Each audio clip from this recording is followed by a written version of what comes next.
The 17th day of August it is. Good morning and welcome to KBC News Check, and today we will be tackling a variety of issues. But before then, this show is specifically designed to ensure that you are kept afloat on the latest happening in the country, and perhaps to touch just a few of some of the things we expect today. You do remember the two Njue brothers in the Embu County, number 14.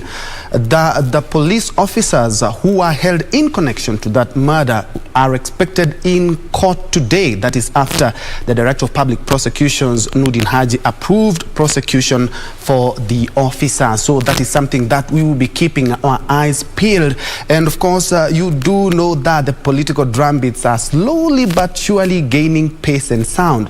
The One Kenya Alliance are currently meeting in Naivasha, and we expect them, of course, to issue a statement. We have our team on the ground to ensure that you are also kept afloat on the latest happening in the political world. My name is Njue. Welcome. In the first hour, we will be discussing matters learning, and not just learning, e-learning, and when it comes, and especially to examinations. And on the second hour, we'll be having a bigger heart. How are we dealing with the vulnerable groups? Because the COVID-19 pandemic has not made it any easier for each and everyone. But you do remember, Kenyans for Kenyans. Kenyans always have a big heart, and we will be having someone also who has and have been having a big heart for years now, and he'll be telling us some of the efforts that he is doing to ensure that he alleviates the suffering of these groups.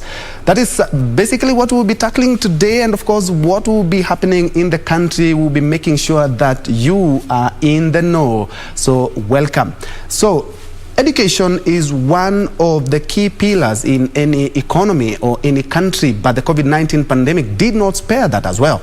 So other university or many university resulted into offering e-learning to ensure that learning continues. And joining me on set now, we have the Vice Chancellor of the Management University of Africa, mostly or commonly known as MUMA, Professor Washington Okeyo. Karibu sana, Prof. Thank you very much. And perhaps to kick us off, kindly something little about MUMA and what you've been able to do to perhaps be afloat in the COVID-19 pandemic era. Thank you very much. First of all, I want to give a big thank you to KBC for giving us this opportunity to come here as MUA, specifically myself, as the Vice Chancellor of the university, to talk a little bit about the university and also what we do at the university. As you have said rightly, my name is Professor Washington Okeyo. I'm an Associate Professor of Entrepreneurship and Innovation. I'm the Vice Chancellor of the Management University of Africa.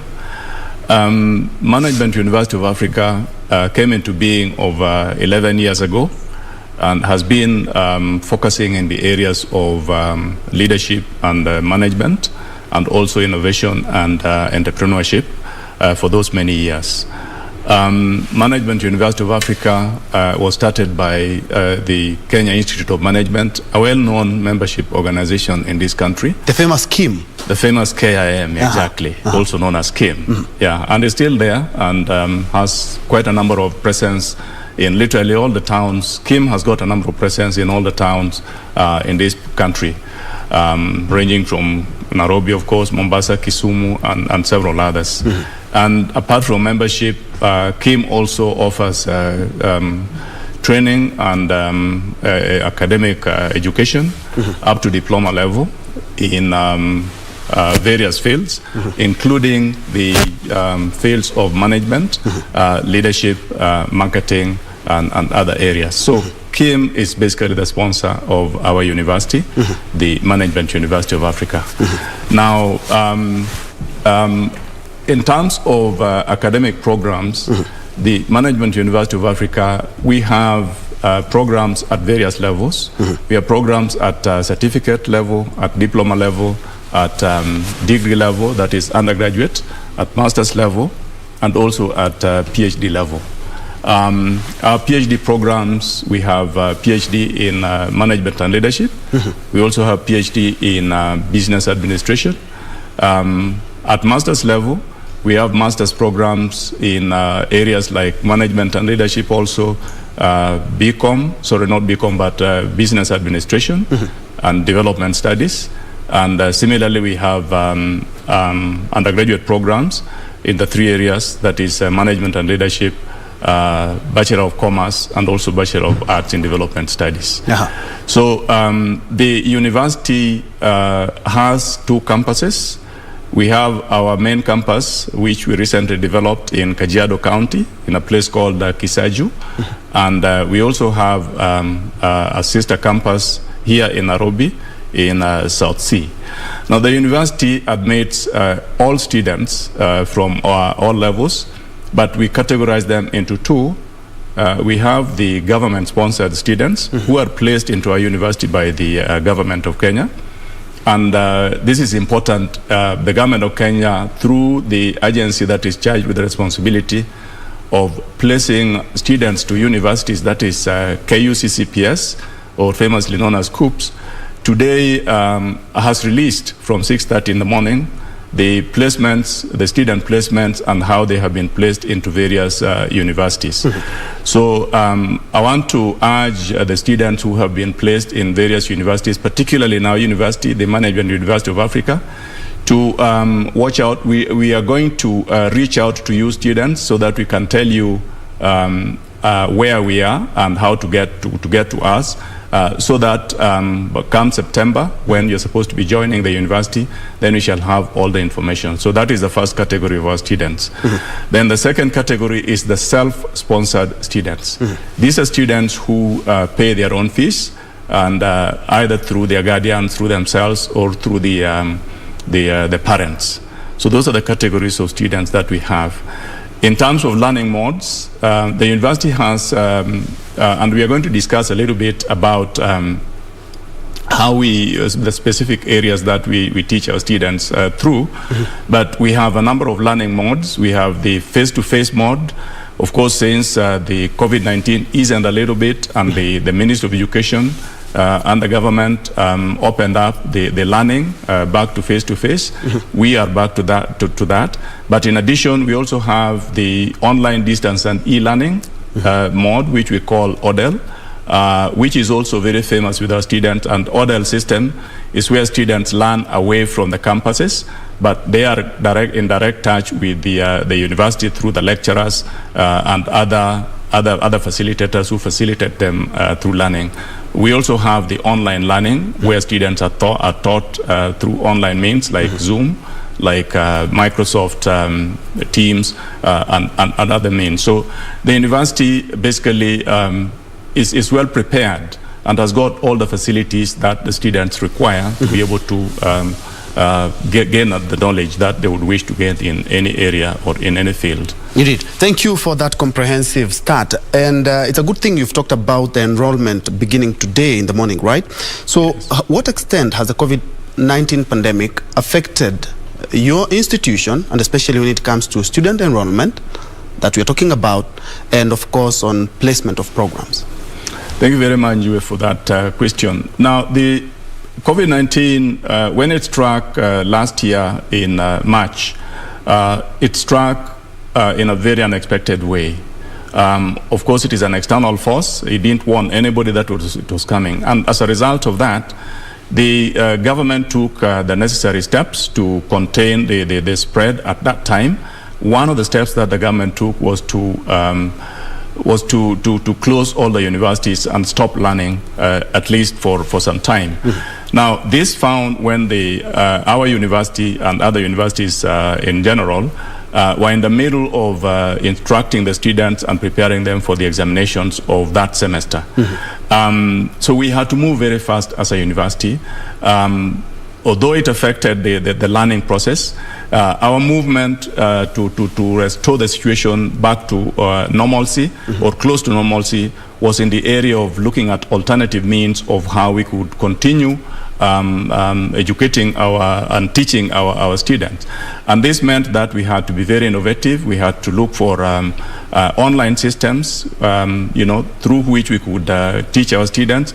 We had to look for, other means like equipment, like hardware, like, additional basic equipment to enable us, teach our students so that they didn't miss. Obviously, when COVID-19 struck, like I said earlier, it caught everybody unawares. And the academic and learning institutions were literally the most affected because once the programs are not being taught and being delivered the way they are expected to be, then obviously the students get affected, the parents get affected, the teachers get affected, the lecturers get affected, and the whole education fraternity gets affected. And one of the effects was that students, first of all, were very skeptical about the new way of learning. Although online learning was there in the past, and even this other online distance learning was there in the past, but it wasn't the norm. A lot of students preferred, and obviously for obvious reasons, the face-to-face learning because it is more interactive, it is more personal, and so on and so forth. And this wasn't to be. So as a result of that, the students were taken aback, and a lot of students could not continue immediately. And this affected the presence and registration numbers and enrollment numbers, in the universities, and in particular our university.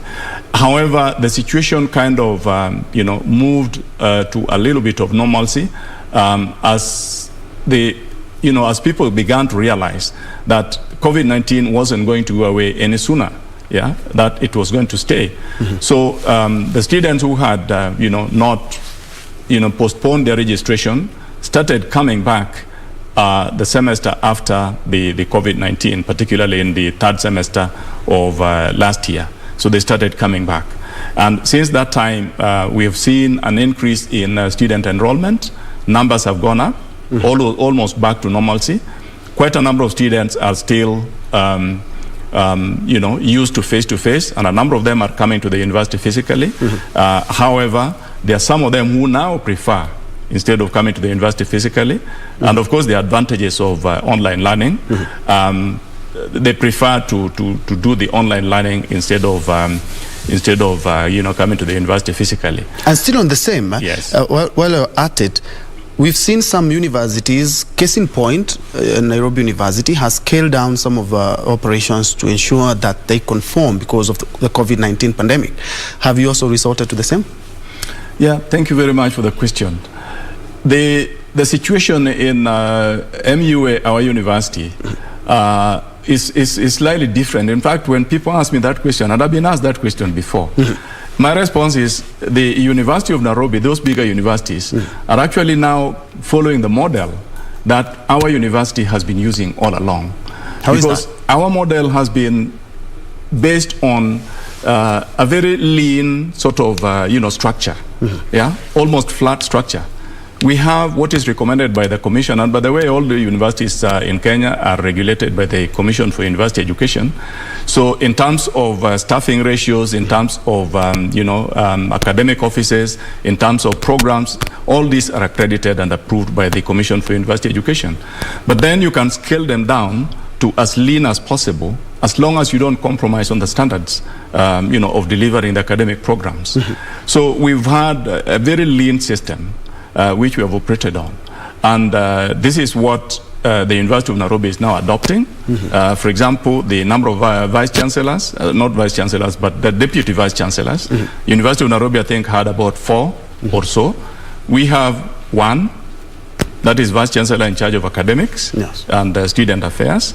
And the other functions are done by people not at the vice chancellor, at the deputy vice chancellor's level. And what that means is that we save quite a bit in terms of costs. Yes. And in terms of decision making, it is very, very fast because you are dealing with a very, very lean staff.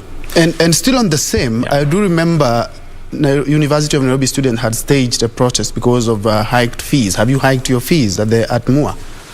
No, we have not increased our fees as at MUA. Our fees is still exactly the same. Our fee structure is what we have been, our students have been paying for the last several years now. We have actually not changed, and we have had no reason to change because there are ways of reducing the costs of running a university. So we reduce the costs in terms of looking for services, for example, the goods that we purchase for supporting our students. We go on a tender basis, and we find out who is the cheapest provider in the market, and that is what we go by.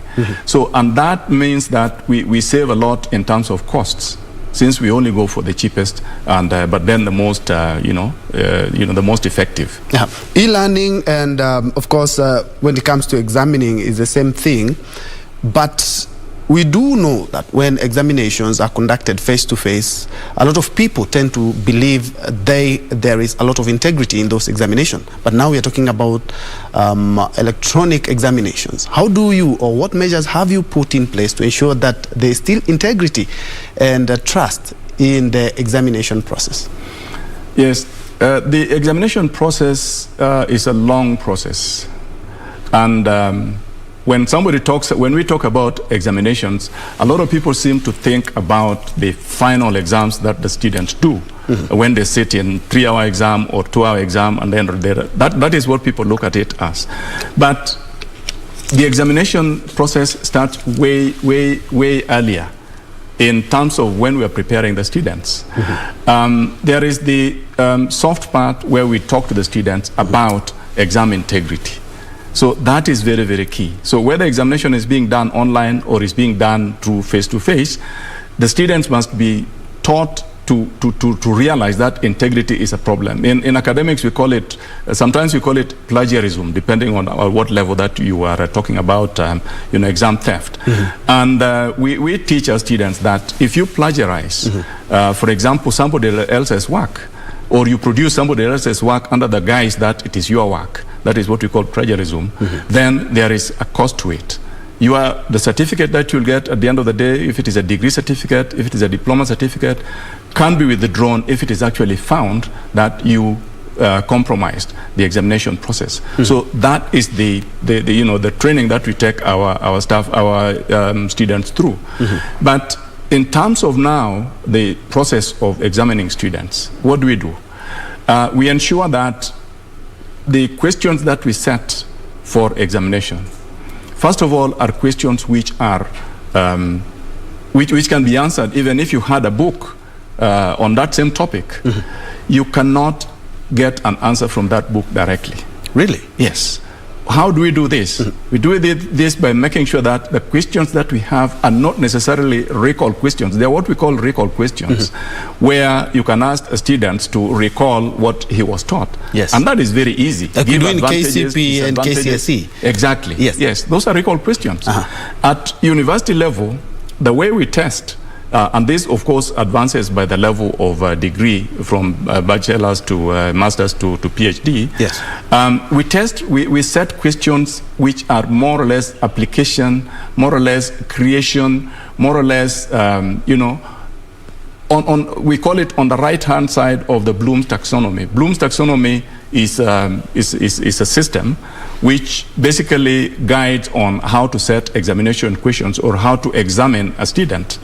So that in the beginning, or the Bloom's taxonomy on the left-hand side, you have the recall questions, and then on the right-hand side, you have the application and the comprehension questions, which basically enables us to test if whatever a student learned during class, is that student able to apply it. So even if a student opens the book, he won't get the application part of it there. He cannot get it.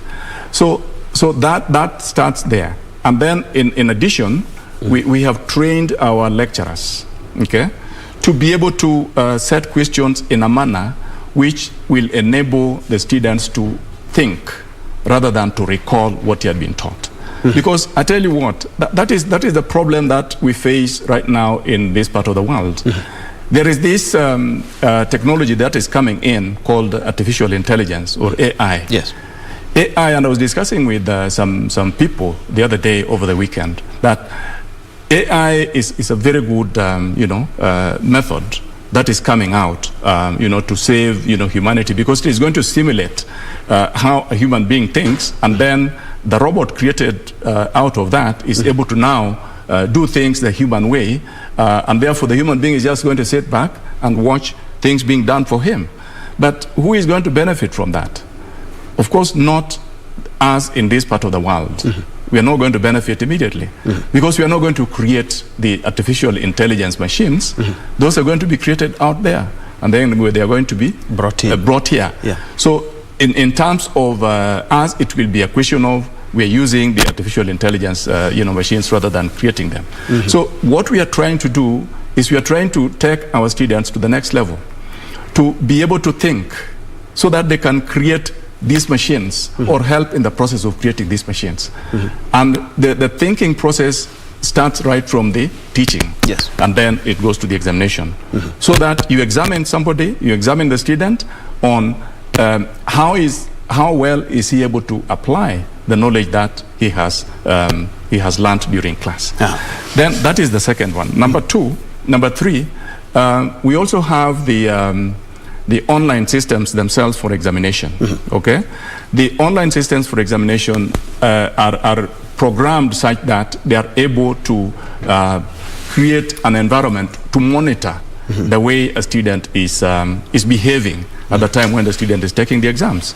We call it a proctoring process. Okay, so the proctoring process ensures that the computer is able to monitor. For example, when I'm doing the exam here, it is checking me that I'm actually doing the exams I'm writing. Okay. You do that? Yes, we do that through the remote means. Now, in case I'm waking up, to go and check something else, or even if I'm turning my head that way, that machine is able to take those photographs, and then the photographs are then sent to the server, and the invigilators are able to tell that that student is doing something. If he's doing that thing so often and then he comes back and writes, then obviously he's looking at some material there. Yes. Okay, because we can see the students through the technology that we have, the online examination. And does this happen across all the programs that you have? Yes, we do this across all the programs. That's quite expensive, if you ask me. Yeah, well, I think it is the way it is being done, because not all the exams take place at the same time. Okay, we do a number of steps in doing the exams, but even if they take place at the same time, we always make sure that we mix up the students who are doing various exams. For example, somebody doing management and leadership could be sitting close to somebody who is doing business administration, somebody who is doing a different exams. So you're monitoring different exams at the same time, and therefore the cost is leveraged in terms of the number that you are able to look at. Okay. Yes. And me being an employer, what assurances can you give me as a university that this student learned the whole course virtually, while this one did it through the face-to-face education? How do you come to a level playing field that these are two legitimate degrees? Yes, thank you very much for that question. And I think the best way to look at that question is where the world is heading now. Because, and Kenya in particular, there is the new system of education which has been introduced in this country that is called the CBDC system. Okay? Yeah. Now, the competency-based curriculum, as it is known, or CBC, is one which is trying to give the students the opportunity to get more involved in the learning process rather than being taught. So the system works in such a way that the lecturers and the teachers engage the students. So the students do more of the learning practically rather than being taught theoretically. Concepts are introduced in the normal manner. Then after that, the students now get interactive involvement in the learning process. And that is where this system is very, very important. Because when you involve students in the learning process, then they pick up and they are able to simulate the learning process, and they are able to learn more through the practical means. Yeah. And looking at the education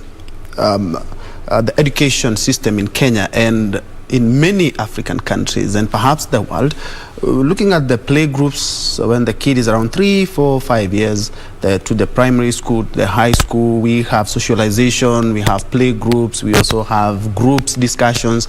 But when we come to online, I'm just learning, alone in the house with my laptop. How do you ensure that there is that socialization? Because at the end of the day, if I'm in a group, a discussion group, I'm able to gain more than when I'm learning alone. Yeah, that area has been a pretty tricky area. Although there are quite a number of ways that we as a university have managed to ensure that our students, despite being physically absent from the universities, that they still continue, with that element of socialization, albeit not to the level where an individual would like to do so. One of the ways is we advise the students to create an environment, and we simulate this by coming up with models of the environments, learning environments, which are conducive, to similar to what we have physically in the universities. Okay. Number two, we also have the psychosocial, support to students, when they need it. In this way, we are able to reach out to students through the counselors, through the lecturers, okay, because we have contact tracing of our students and we have their numbers and so on and so forth. So they are able to, we are able to actually talk to our students. In case a student needs a particular issue or attention in a particular issue, then we talk to the student directly. We have numbers where they can call us. We also have, counselors, a tracing system where our, administrators in the schools get in touch with the students and so on and so forth. And they know exactly what is the problem with the students. Plus, we also have our student leaders, okay, the student council of the university, which is playing a very, very important role in connecting the students and the management of the university. They also tell us that our students, and they are in this, what you call social, media platforms like WhatsApp groups and so on and so forth. And these WhatsApp groups, students share, whatever they're feeling, whatever they're going through, their experiences and so on and so forth. And then through the student leaders, these ones trick measures to try and make sure that the situation doesn't affect the students that badly. The area which has suffered quite a bit is because of lack of physical interaction. The socialization has been in terms of students being able to meet and interact face to face, either through sports or through other activities, other social activities. This has suffered. But what we have done is we have created video clips, which we send to our students, basically to engage them, okay, so that they can see their fellow students doing certain activities rather than just sitting out there. But of course, it is not easy because you cannot replace that physical interaction. By interaction through the social, media and other media, exactly. Yeah. And you seem to have quite a control in terms of the COVID-19 management in your school, and these lessons that you've learned, the management because of the COVID-19, and what you have had to change because of COVID-19 in terms of how you do things in your school. Are you passing this knowledge to the students, being a management university? Yes. Like you said rightly, COVID-19 has been a serious blot in the face of the whole world, Kenya in particular, and universities and other learning institutions. And a lot of experience has been, gained as a result of this. There are both positive effects and, negative effects. But whether positive or negative, it is a very, very, good learning platform that we have gone through. And in the process, we have gained a lot of knowledge because we have tackled a lot of things. We have managed to, continue teaching our students regardless of the pandemic. We have continued examining our students, like I've said, regardless of the pandemic. And, life continues. So the WHO and the Ministry of Health protocols have come in handy. And these are what have actually enabled us to continue and had very, very minimal infections. Because we have our students who are staying in the hostels and they're interacting with each other. And we haven't had cases of infections amongst our resident students, fortunately. Okay. Indeed. Actually, that was the next question. How have you been able to manage now the disease? Because at the end of the day, you still are having face-to-face learning. Yes. And you haven't recorded any case whatsoever, teachers and students as well? Exactly. I would say this is the grace of God that we haven't had this, because much as we are observing the WHO protocols, the Ministry of Health protocols of sanitizing, wearing masks, keeping social distance, and so on and so forth. And we have all those regulated in the university, implemented in the university.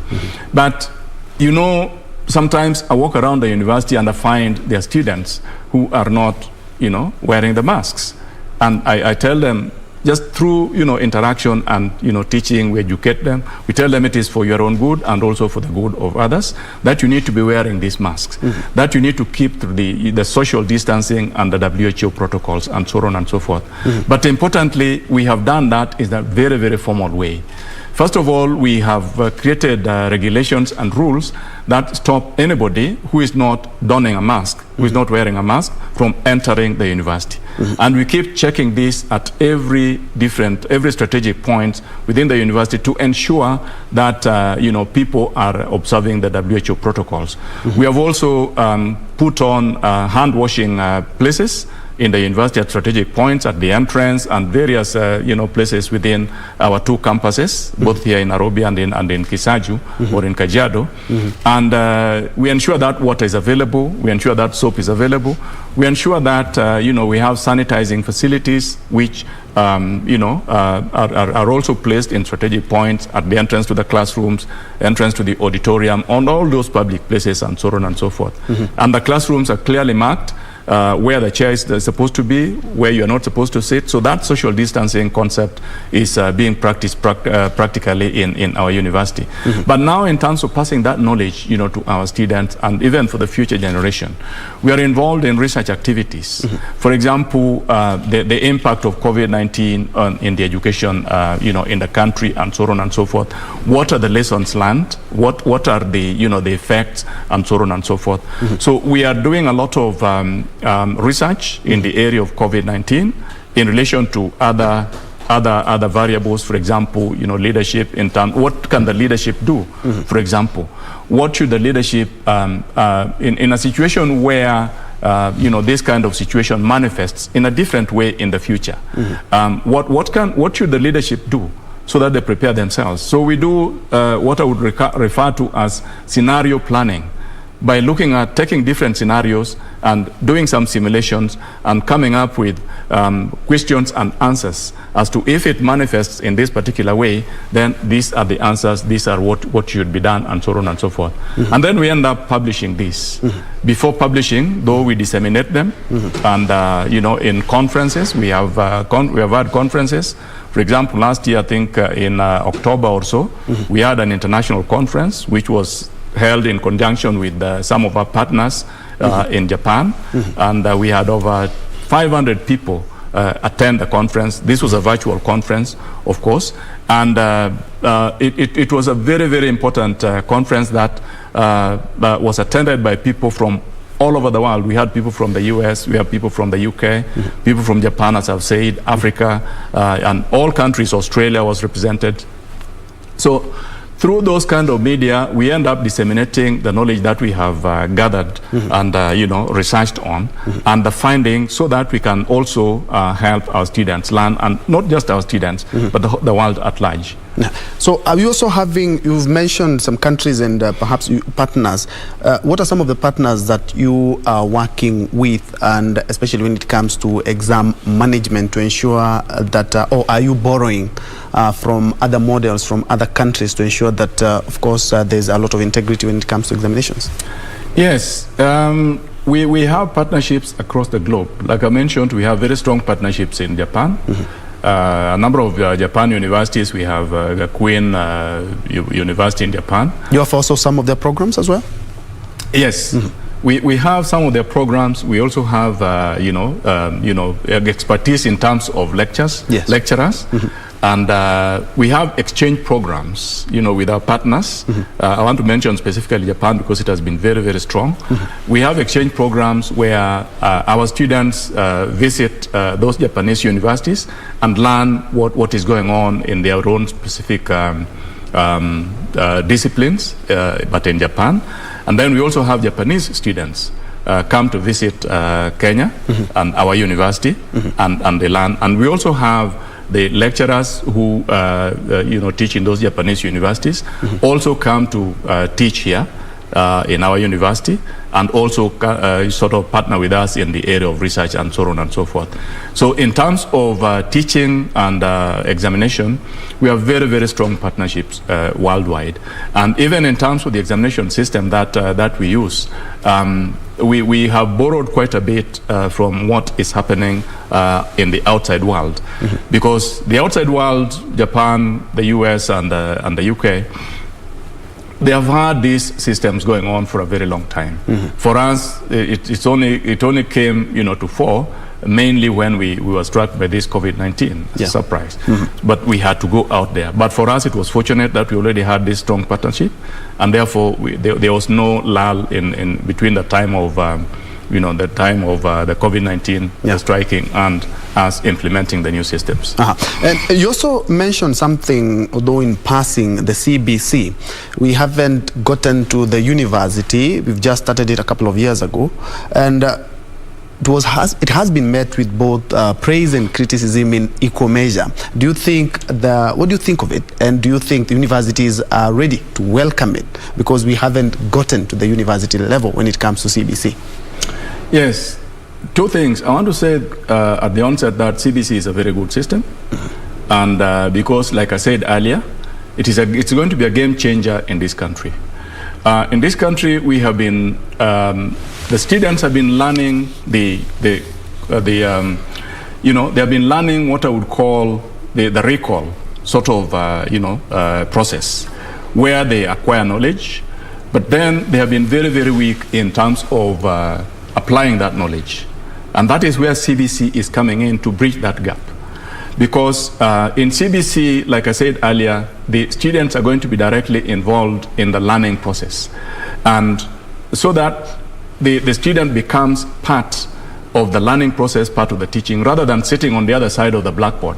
What has been happening is lecturers have been sitting on one side of the blackboard and students sitting on the other side of the blackboard. With CBC, they are all going to sit together.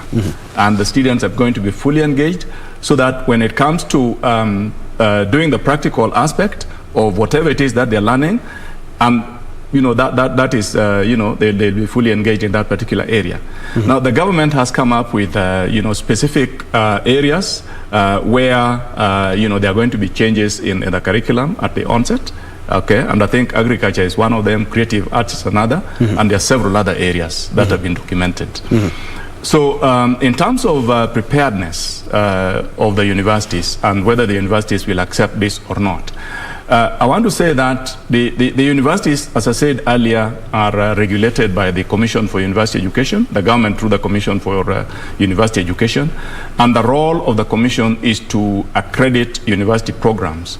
Before the Commission accredits university programs, they must make sure that the programs meet certain criteria and certain guidelines and standards which they have created.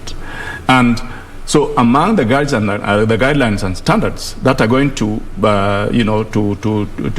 that CUE, as it is known, is going to look at is how has CBC been infused or been fused into the standards and guidelines. So first of all, the standards and guidelines must be changed so that university can say that, okay, my program or my particular curriculum needs to meet a specific standard within the Commission for University Education standards and guidelines. So once that is done, then universities can then start now revising their current programs or creating new programs where the current programs do not meet the criteria required for curriculum-based for CBC. Okay, now the universities have no choice, because that the country is going. So the universities, since they have to meet the standards and guidelines that are set by the government, then they have no choice. Now, there's some time difference between the time it is implemented in the primary school and then it is implemented in the high school, in the secondary school, before it comes to the university. And that timeline is actually, it is controlled by the government, because the government has set up a specific agency that is dealing with this particular system implementation. So it is those timelines that we shall go by. However, because the primary, I think it is already in grade 5 in primary, and by next year it is going to the next grade, okay, which it is going to take about 3 years, okay. So the challenge for the universities now, and of course the government must come in very, very fast, is to make sure that the timing is in tandem with the process that has already been started, so that it doesn't come to the universities very late to realize that they needed to have trained their staff, for example. They needed to have started teaching the CBC based system, okay, when it is too late. So it is the government to really ring that bell. As far as the universities are concerned, we are prepared. For example, at MUA, we are offering Bachelor of Arts, Bachelor of Education Arts, okay, and we have education students that we teach. These education students will need to be imparted with the knowledge about CBC, okay, and so we wait for the government to come up with a curriculum. Although university education is more or less, teaching is more or less liberalized, we kind of, look at the market, what the market requires, and then we create programs, we develop programs according to the market demand. But then these programs have to be accredited or approved by the Commission for University Education. And that is where, them coming in terms of education now is very, very important. Indeed. Prof, you bear me witness that the COVID-19 pandemic is not the only challenge that has affected or will affect the education sector as we are.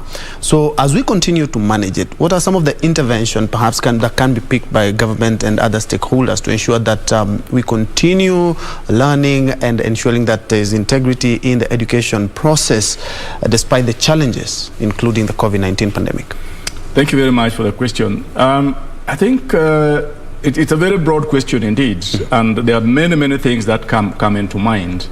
One, we need to be very, very open and anticipatory in the way we think about the future. Necessarily, we need to realize that the world in which we're living, the only thing that is constant in this world is change. And because change is constant, we need to anticipate that when change comes, in what manner will it come, when will it come, and how are we prepared to live within the context of that change. And that is very important. And that is where I earlier mentioned about scenario planning. Scenario planning is a process where you anticipate situations through simulation process. And then you kind of test different, alternatives. If it manifests this way, then how will I react, and what should I do, and so on and so forth. So that is what really we need to do, both at the government level, but also at the players level. Because, for example, we are the players in the education system. So we need to be looking at where is the world moving towards. Unfortunately, in this part of the world, we are looking at a lot of times things that have already been done in the other part of the world. So basically, through scenario planning, we are able to create situations that are possible to manifest in the future. Even if it is not a pandemic, it could be some kind of other different epidemic. It could be a war situation where people are not able to, to do their things normally and so on. And we are alive to what is happening in other countries. For example, live with us now is what is happening in Afghanistan, where the Taliban has taken over. Yes. And therefore, they have created a lot of confusion and uncertainty in terms of what has been going on in that country.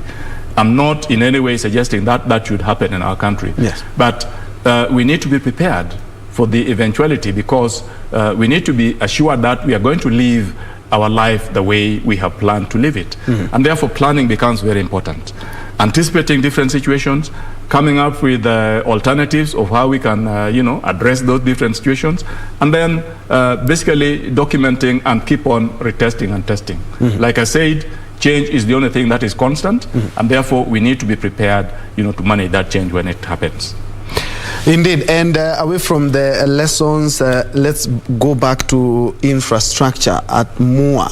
What have you been able to change? Because at the end of the day, for the face-to-face learners, we have to keep the social distance, of course, the social distancing as well in other places. Have you had to readjust? We've seen some of the schools, high schools, have to make makeshift tents for perhaps some lessons or some stores or something, so as to ensure that there is social distancing. Have you experienced the same? Yes. Now, in terms of infrastructure, because COVID-19 has sort of chased most students away from the physical environment within the campuses. That physical environment has been left more or less underutilized, so to speak. So we have a lot of room. In terms of the few students who are there, who are coming to learn face-to-face, they have adequate room, and we can arrange, the learning, environment in a very, very conducive way in order to observe the social distancing. And but now the most impact has been in terms of providing online learning to our students.